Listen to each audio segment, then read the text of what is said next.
Good morning everyone, welcome to my another mini blog. অনেক দিন পর আবার তোমাদের সাথে একটা ছোট্ট ব্লগ ভিডিও শেয়ার করছি।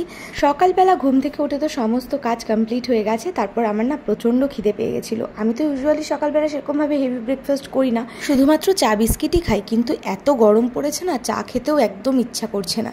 সেই জন্য আজকে বানিয়ে ফেললাম ব্রাউন ব্রেড দিয়ে ডিম টোস্ট। তো ব্রাউন ব্রেডটাকে প্রথমে একটু সেঁকে নিয়ে তারপরে কিন্তু আমি ডিম টোস্টটা বানাই, খেতে কিন্তু দারুণ হয়। আমি যখন ডিম টোস্ট বানাই না, ডিম টোস্টের মধ্যে একটু গোলমরিচের গুঁড়ো অ্যাড করি, এতে টেস্টটা আরও বেশি ভালো লাগে। তো যাই হোক, আমার পেন্ডিং রান্নাগুলো করে নিলাম। তারপরে আমার প্রচণ্ড গরম লাগছিল, সেই জন্য একটু টক দই দিয়ে লাসি বানিয়ে নিলাম, একটু সামান্য নুন আর চিনি দিয়ে, আর তার সাথে অনেকটা ঠান্ডা জল দিয়ে আমি লাসি বানিয়ে নিয়েছি। আর এদিকে বাবির খিচুড়িটা করা বাকি রয়েছে, খিচুড়িটা বসিয়ে দিয়ে আমি ফ্যানের তলায় বসে বেশ মজা করে লস্যিটা খাচ্ছিলাম। সত্যি কথা বলতে এই গরমকালে না এই লস্যি একটু ঠান্ডা কিছু এগুলোই ভালো লাগে। এনিওয়ে, লাঞ্চ করতে বসে গেছি। লাঞ্চে ছিল মাটন, স্যালাড, ভাত। তো আমি এই পিসটা ভালোবাসি বলে মা সবসময় আমার জন্য এই পিসটাই তুলে রাখে। তো যাই হোক, এদিকে সন্ধ্যেবেলা চলে এসেছি একটু গিফট হাউসে গিফট নেওয়ার জন্য। আজ আমার একটা পুচকু স্টুডেন্টের বার্থডে, তাই আমি ভাবলাম যে যেটা ওর কাজে লাগবে এরকম কোনো জিনিস নেওয়া যাক। তো হ্যাঁ, তোমরা ঠিকই ধরেছো, আমি চলে এসেছি 13 পার্বণ রেস্টুরেন্টে। ওর বার্থডে পার্টিতে 13 পার্বণ রেস্টুরেন্টেই অ্যারেঞ্জ করা হয়েছিল। আর এই হচ্ছে আমার সেই পুচকু স্টুডেন্ট। আর আমাকে বারবার করে শর্মিষ্ঠাদি বলেছিল, মানে ওর মা, যে বাবিকে নিয়ে যাওয়ার জন্য। সেই কারণে আমি কিন্তু বাবিকে নিয়েই গেছিলাম।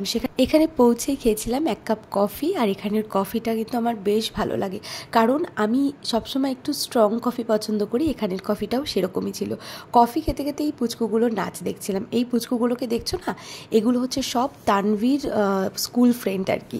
তো সব কটাই একদম ছোট্ট ছোট্ট, আর এদেরকে দেখে না বাবি ভীষণ খুশি হচ্ছিল। অনেক দিন ধরেই তো আমাদের এখানে প্রচণ্ড পরিমাণে গরম, আর সেই দিন না আরও বেশি গরম ছিল। বাচ্চাগুলো ডান্স করছিল আর ঘেমে পুরো জল হয়ে যাচ্ছিল।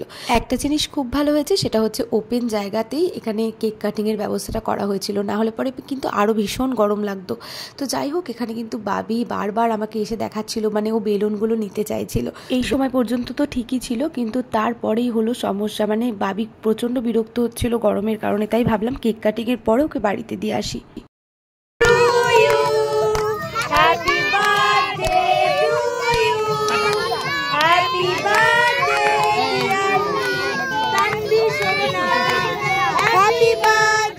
কেক কাটিং হয়ে যাওয়ার পর আমরা সবাই মিলে বসে পড়েছি ডিনার করতে। আর তার আগেই বাপি এসে বাবিকে নিয়ে গেছিল।